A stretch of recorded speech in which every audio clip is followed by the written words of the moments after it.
우리가 지난번에 야고보와 베드로와 요한이 그 높은 산에 올라가서 예수님의 그 영광스러운 모습을 보게 되었습니다. 갑자기 예수님이 기도하시다가 얼굴이 해와 같이 빛이 나고 또 그의 옷도 빛이 났습니다. 뿐만 아니라 구약의 인물들인 모세가 나타나고 또 엘리야가 나타나서 예수님이 장차 예루살렘에서 별세하실 것을 서로 대화를 나눴습니다. 그것도 엄청난 체험인데 갑자기 구름이 몰려와서 그들을 덮었어요. 그 구름은 하나님의 임재의 상징입니다. 그 구름 속에서 이는 내 사랑하는 아들이요 아들이니까 너희는 그의 말을 들으라 라고 하는 하나님의 음성을 직접적으로 이렇게 들었습니다. 이 놀라운 영적 체험을 통해서 베드로와 야고보와 요한은 하나님의 나라가 확실히 있다는 것을 확신하게 됐습니다. 하나님의 나라가 막연한 것이 아니라 그들에게 하나님의 나라는 실제가 되었습니다. 또 그들은 그 놀라운 체험을 통해서 예수님이 하나님의 아들이고 또 하나님께서 이 땅에 보내신 메시아라는 것을 확신했다는 거예요. 자, 이 놀라운 영적 체험이 그들의 신앙에 어떤 영향을 미쳤을까를 보면 첫째는 그들을 굉장히 담대하게 만들었습니다.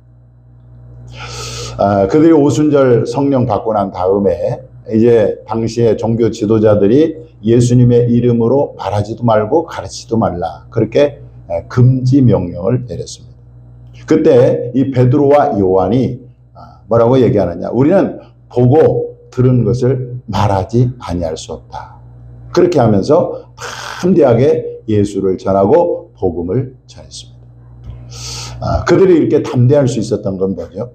바로 그 변화산상에서 놀라운 하나님의 나라를 경험하고 변화된 예수님의 그 영광을 보았기 때문에 어떤 박해를 받아도 어떤 핍박을 받아도 그들은 담대하게 복음을 전할 수 있었어요. 여러분, 우리가 하나님을 만나고 하나님을 경험하면 사람을 담대하게 만듭니다. 그래서 여러분, 우리가 정말 영적 체험을 해요. 하나님을 만나는 체험이 있을 때 우리가 어떤 시험과 어떤 환난이 온다 할지라도 우리가 담대하게 우리의 신앙을 고백할 수 있는 것입니다. 두 번째, 이 세 제자는 예수와 하나님 나라를 위하여 기꺼이 자신의 목숨을 바쳤다는 거예요. 여러분들 초대교회 최초의 순교자는 스데반 집사입니다만은 12사도 중에 최초의 순교자는 바로 야고보입니다. 이 변화산상에서 하나님의 나라의 영광을 봤던 이 야고보가 첫 순교자가 되었습니다. 그가 죽음을 두려워하지 않고 순교할 수 있었다는 것은 뭐냐면 바로 하나님의 나라가 있다는 것을 그는 확신했고 예수가 메시아임을 확신했기 때문에 기꺼이 죽음 앞에서도 두려워하지 않고 순교의 길을 갔던 것입니다. 또 베드로도 마찬가지입니다. 베드로도 로마에 가서 복음을 전하다가 그도 붙잡혀서 십자가형을 받았습니다. 그런데 이 베드로는요, 내가 감히 예수님처럼 십자가에서 이렇게 달릴 수 없기 때문에 나는 거꾸로 나를 매달라라. 그렇게 해서 이 베드로 사도는 십자가에 거꾸로 매달려 순교를 했다고 합니다. 이렇게 야고보와 베드로는 하나님의 나라의 영광을 확신하고 예수 그리스도가 메시아임을 확신했기 때문에 기꺼이 자신의 목숨을 바쳐서 복음을 증거하다가 순교했다는 거예요. 자, 사도 요한은 어떻냐? 이 사도 요한은요, 복음을 전하다가 이제 어떻게 됩니까? 반모라고 하는 섬에 유배를 갑니다. 그래서 거기서 이제 하나님의 계시를 받고 요한계시록을 기록하지 않습니까? 그래서 이 사도 요한도 끝까지 하나님께 충성하다가 이제 이 땅을 떠나가게 되었다는 거예요. 저와 여러분의 믿음을 굳건하게 하는 것은 무엇입니까? 그것은 다름 아니라 영적으로 하나님을 체험하는 거예요. 체험신앙만큼 우리의 믿음을 확실하게 하는 것도 없습니다. 여러분, 말씀을 읽다가 기도하다가 하나님을 만나는 놀라운 영적 체험을 갖기를 주님의 이름으로 간절히 축원합니다. 자, 이 베드로와 야고보와 요한은 그 놀라운 하나님의 영광을 봤어요. 그리고 예수님의 그 영광스러운 모습을 봤어요. 문제는 과연 그들이 경험했던 그 영적 체험을 우리도 할 수 있느냐라는 것입니다. 그 세 제자에게만 허락된 체험인가, 아니면 우리도 그 놀라운 영적 체험을 할 수 있는가라는 것이 오늘 설교의 핵심입니다. 오늘 본문에 보니까 이렇게 나옵니다. 9절에 보니까 그들이 산에서 내려올 때에 예수께서 경고하시되 인자가 죽은 자 가운데서 살아날 때까지는 본 것을 아무에게도 이르지 말라 하시니. 그러니까 예수님이 굉장히 경고하면서 그렇게 말합니다. 베드로와 야고보와 요한에게 너희들이 본 것을 함구해라. 언제까지? 내가 죽었다가 부활할 때까지, 살아날 때까지는 함구해라. 만약에 이 베드로와 야고보와 요한에게 영원히 너희들이 본 것을 함구하라 이렇게 했으면 아마 우리 그들의 체험은 그들만의 체험으로 끝날 거예요. 그런데 주님은 어떻게 합니까? 부활 때까지는 함구하고 있다가 부활 후에는 이 체험을 말해도 된다라고 말씀하신 거나 마찬가지. 그잖아요. 그래서 베드로는요, 예수님이 부활하신 후에 자신이 쓴 서신서에 이 놀라운 경험을, 이 놀라운 체험을 기록해 놨습니다. 베드로후서 1장 16절 18절에 보니까 이렇게 나옵니다. 한번 읽어보겠습니다. 시작. 우리 주 예수 그리스도의 능력과 강림하심을 너희에게 알게 한 것이 교모히 만든 이야기를 따른 것이 아니요 우리는 그의 크신 위엄을 친히 본 자라. 즐겁게 큰 영광 중에서 이러한 소리가 그에게 나기를 이는 내 사랑하는 아들이요 내 기뻐하는 자라 하실 때에 그가 하나님 아버지께 존귀와 영광을 받으셨느니라. 이 소리는 우리가 그와 함께 거룩한 산에 있을 때에 하늘로부터 난 것을 들은 것이라. 지금 오늘 우리가 지난주에 살펴보았던 이 베드로가 경험한 변화산상에서, 높은 산에서 예수님이 영광스럽게 변화된 그 모습을 지금 베드로 사도는 자신의 서신서 베드로 후서에 이걸 기록해 놨다. 자, 그러면 야고보와 요한은 이것을 함구했느냐? 그렇지 않다는 거죠. 그것을 우리가 어떻게 알 수가 있죠? 성경에 이제 야고보나 요한이 이 경험, 하나님의 영광을, 나라의 영광을 봤던 경험을 기록해 놓은 것은 없어요. 그런데 그들이 베드로뿐만 아니라 그들도 이 놀라운 영적 경험을 얘기했다는 것을 우리가 어디에서 알 수 있냐면 바로 이 마태복음과 누가복음과 이 마가복음, 이 세 복음서에 이 세 제자가 경험한, 영적으로 경험한 이 영적 체험을 다 기록해 놨다는 거예요.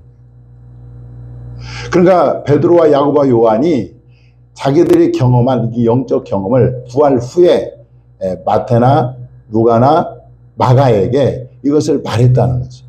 그래서 그들이 그 들은 이야기를 마태복음에도 기록해 놓고 누가복음에도 기록해 놓고 마가복음에도 기록해 놨다는 거예요. 자, 이것은 무엇을 의미하느냐? 여러분, 베드로와 야고보와 요한이 체험했던 그 놀라운 영적 체험을 저와 여러분도 할 수 있다는 것을 보여주고 있는 것입니다. 그들에게 하나님께서 이 놀라운 하나님의 나라의 영광을 보여주셨다면, 그거 보여주시고 그리고 이것을 성경에 기록해 놨다면 저와 여러분도 그 영적 체험을 할 수 있다는 것을 우리에게 가르쳐주고 있는 것입니다. 할렐루야. 그래서 제가 지금 우리 그 주보에 이 청교도 신앙 시리즈를 연재하고 있는데 거기에 보면 영적 체험이라고 하는 주제로 많은 사람들이 하나님을 만난 경험을 거기다 기록해 놓고 있습니다. 여러분들 꼭 읽어보시기를 바라고요. 기독교 역사 가운데 이 영적 체험을 한 사람들 몇 사람을 여러분들에게 소개하려고 합니다. 18세기 웨일즈에서 놀라운 부흥의 주역으로 쓰임받았던 이 하웰 해리스라는 사람의 일기를 보니까 거기에 아주 어느 평범한 소녀의 그 영적 체험을 기록해 놨어요. 자, 주님께서 몇 시간 동안 놀라운 방법으로 그녀에게 자신을 계시하셨습니다. 그래서 그녀는 주님의 사랑에 녹아져서 자신이 어디 있는지도 알지 못했습니다.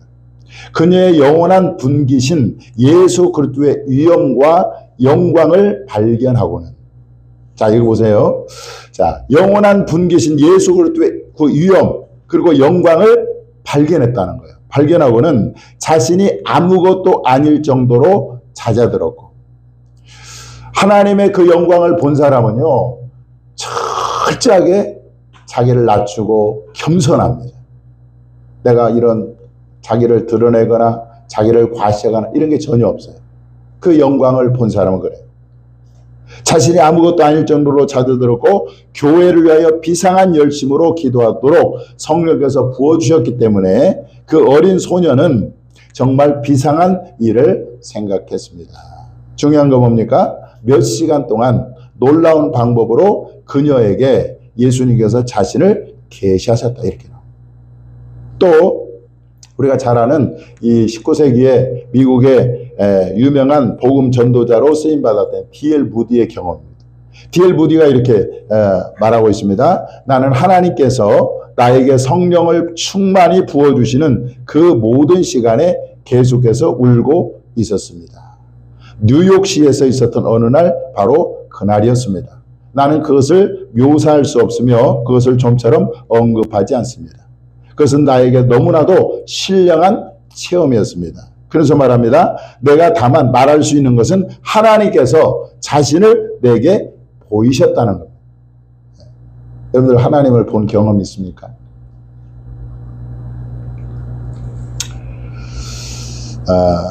자, 여러분 이 D.L. 무디도 하나님을 경험하고 하나님을 체험한 다음에 그는 놀라운 부흥 전도자로 놀랍게 쓰임받았다.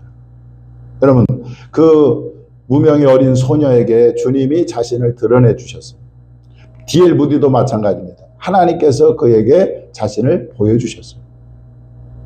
그렇다고 한다면 여러분, 그들의 영적 체험을 했다면 우리도 할 수 있는 것입니다. 할렐루야.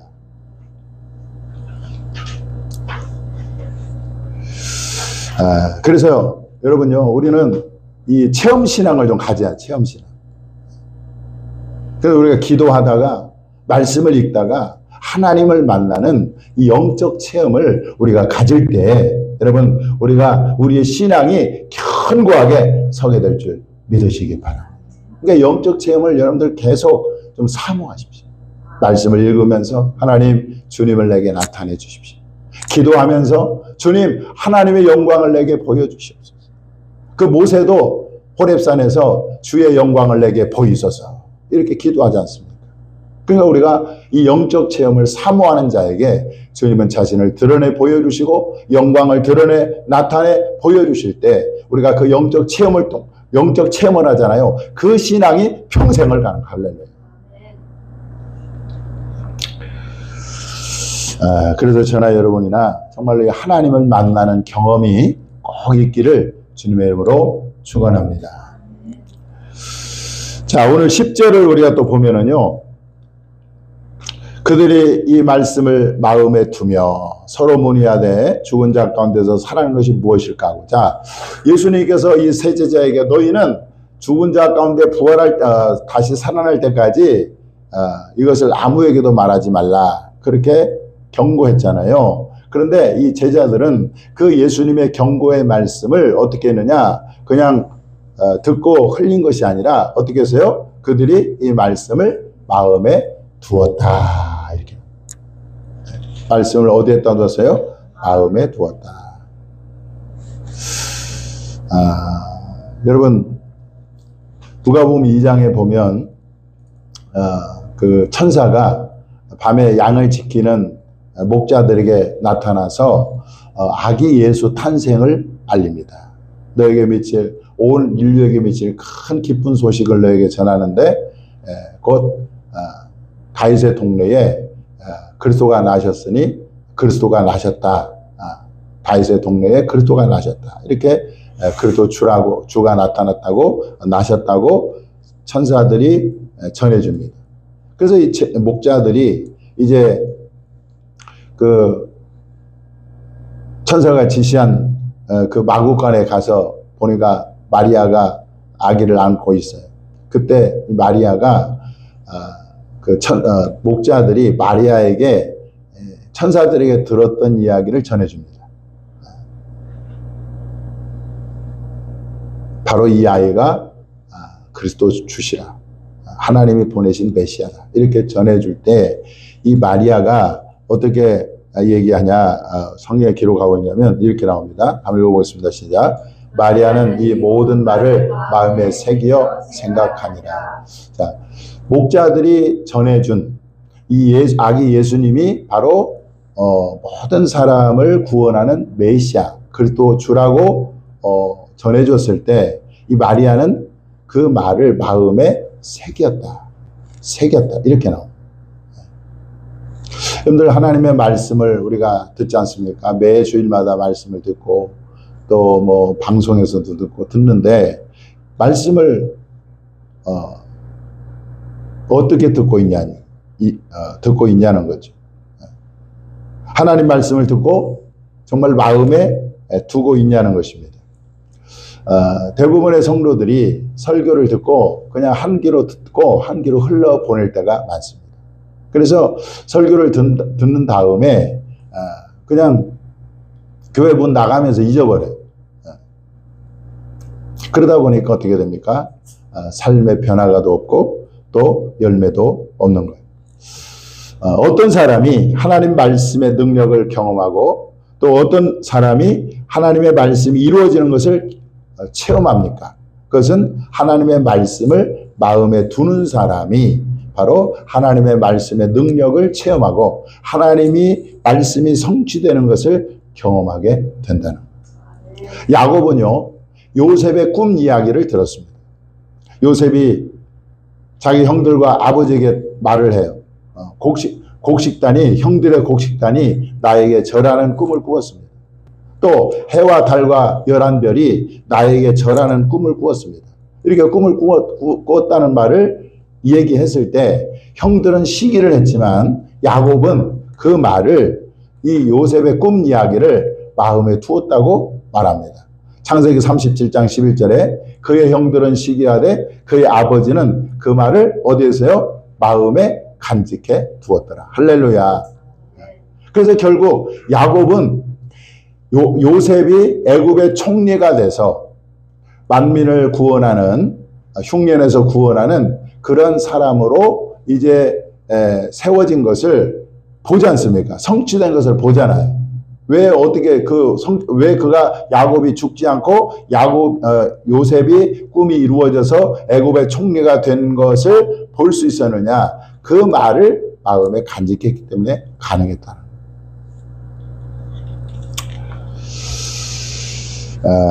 그래서 여러분, 우리가 하나님의 말씀을 들을 때 그 말씀을 어디에 간직해야 돼요?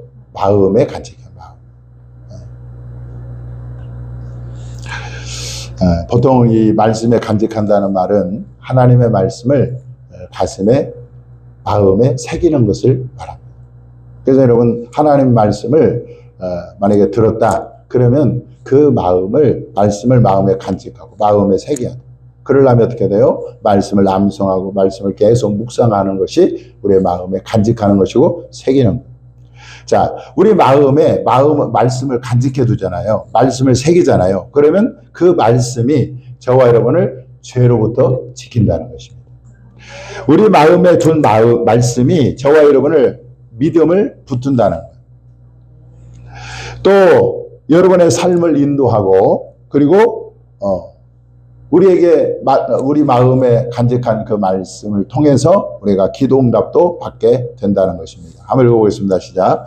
너희가 내 안에 거하고 내 말이 너희 안에 거하면 무엇이든지 원하는 대로 구하라. 그리하면 이루리라. 예, 내 말이 너희 안에 거하면, 그 하나님의 말씀을 붙잡고 하나님 말씀을 마음에 간직하고 그 말씀을 약속으로 붙잡고 기도하면 하나님께서 기도 응답을 해주신다라고 말씀합니다. 자, 또 한 말씀 읽겠습니다. 시작. 너희는 말씀을 행하는 자가고 듣기만 하여 자신을 속이는 자가 되지 말라. 자유롭게 하는 온전한 율법을 들여다보고 있는 자는 듣고 잊어버리는 자가 아니요 실천하는 자니 이 사람은 그 행하는 일에 복을 받으리라. 그래서 여러분 말씀을 들을 때 오늘 본문에 나오는 제자들처럼 그 말씀을 마음에 간직하고 마음에 새기면 그 말씀이 저와 여러분에게 복이 될 줄 믿으시기 바랍니다. 자, 오늘 본문 말씀 또 보겠습니다. 자, 11절에서 13절까지를 딱 보면은요, 서기관들은 메시아가 이 땅에 오시기 전에 엘리야가 먼저 와야 한다 이렇게 가르쳤습니다. 자, 그들이 그렇게 주장한 이유는 말라기 4장 5절 말씀에 근거한 것인데, 말라기 4장 5절을 보면 보라 여호와의 크고 두려운 날이 이르기 전에 내가 선지자 엘리야를 너에게 보내리니 그랬습니다. 자, 그런데 이 서기관들은 이 말라기 선지자가 예언한 이 엘리야가 실제 구약의 엘리야가 오는 걸로 생각을 했어요. 그런데 이 엘리야가 바로 누구냐? 바로 세례 요한이라는 거예요. 세례 요한. 그 예수님께서 세례 요한에 대해서 말씀하시면서 이렇게 얘기를 합니다. 모든 선지자와 율법이 예언한 것은 요한까지니 이 요한이 세례 요한이죠. 만일 너희가 즐겨 받을진대 오리라 한 엘리야가 곧 이 사람이니라. 그래 세례 요한이 구약 말라기에 예언된 그 엘리야라는 거예요. 그런데 사람들이 이 엘리야를 세례 요한을 알아보지 못했어요. 그래서 어떻게 돼야 합니까? 함부로 돼야 돼요. 함부로. 오늘 본문에 나오죠.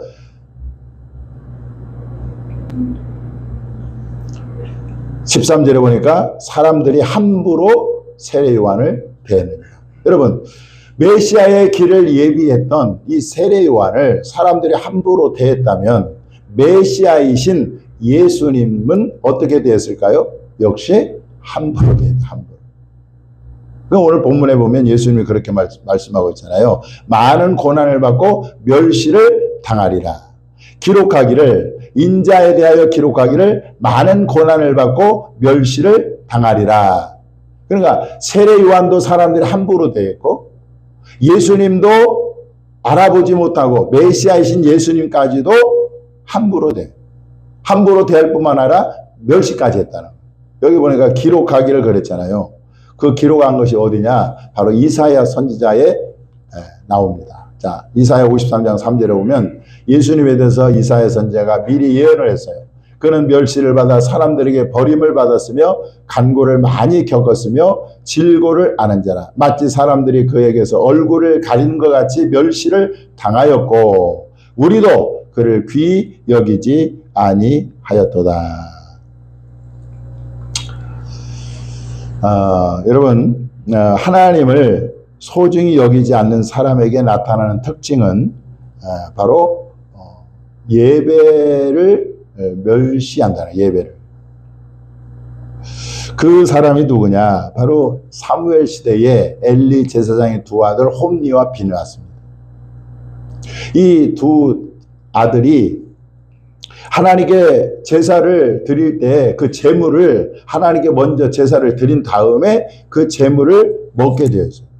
근데 이 홈니와 비느하스는 어떻게 하느냐? 하나님께 제사를 드리기도 전에 그 제물을 갖다가 자기들이 먹고 그리고 반드시 제물을 삶아서 그 다음에 하나님께 드린 다음에 자기들이 먹어야 되는데 삶기도 전에 날것 생고기를 먹고 싶다고 그래서 드리기도 전에 그 생고기를 날 것을 갖다가 먹기도 하고 그렇게 해서 하나님을 아주 뭡니까? 함부로 대하고 제사를 멸시하고. 그 성경문에 이렇게 나옵니다. 그들에 대해서 이 소년들의 죄가 여호와 앞에 심히 크면 그들이 여호와의 제사를 어떻게 했어요? 멸시합니다. 하나님을 소중하게 여기지 않는 사람을 보면 예배도 굉장히 소홀히 여기고 예배를 소중하게 생각합니다. 자, 예배를 멸시했던 두 사람은 결국 어떻게 되느냐? 하나님의 징계를 받아서 전쟁터에 나가가지고 한날에 죽고 말았습니다. 이 홈리와 비나스에 대해서 예수님 하나님께서 뭐라고 말씀하시느냐? 한번 읽어보겠습니다. 시작. 나 여호와가 말하노니 나를 존중히 여기는 자를 내가 존중히 여기고 나를 멸시하는 자를 내가 경멸하리라. 결국 이렇게 해서 두 홈리와 비나스는 어떻게 됩니까? 전쟁터에서 죽임을 당하고 말았다. 여러분들, 나를 존중히 여기는 자를 내가 존중히 여긴다. 여러분, 하나님을 존중히 여길 수 있기를 바랍니다. 제가 이제 고등학교 다닐 때 보면 그 당시에 성도들이 굉장히 그 주일을 굉장히 거룩하게 생각했습니다. 그래서 이 주일날은 하나님의 날이라고 해가지고 거룩한 날이라 해서 일하지 않았어요. 그리고 주일날이 되기 전에 토요일날부터 이 주일을 준비합니다. 그래서 자기 옷 중에 가장 좋은 옷, 깨끗한 옷을 미리 준비해 놓고, 그리고 헌금도 하나님께 드리는데 가장 깨끗한 돈, 그리고 새 돈, 그래서 새 돈이 없을 때는요 이렇게 돈을 다리기도 해서 그렇게 해서 하나님께 드리고, 그리고 예배 드리기 전에 반드시 한 30분 전에, 또 어떤 사람은 1시간 전에 미리 와가지고 하나님께 기도로 준비하고, 이렇게 하나님을 그 사람의 예배 태도를 보면 그 사람이 하나님을 존중히 여기는가 존중히 여기지 않는가가 드러나게 돼요. 여러분 자신의 신앙을 한번 점검해 보십시오. 오늘 본문에 나오는 당시의 사람들이 세례 요한을 함부로 대하고 예수님을 함부로 대하고 멸시한 것처럼 오늘날 우리가 예배가 정말 하나님을 소중히 여기는지 아니면 소홀히 여기는지 함부로 대하고 있는지 자신의 신앙을 점검해서 정말 하나님을 소중히 여기고 예수님을 소중히 여기고 예배를 소중히 여기는 저와 여러분이 될 수 있기를 주님의 이름으로 축원합니다. 기도하겠습니다.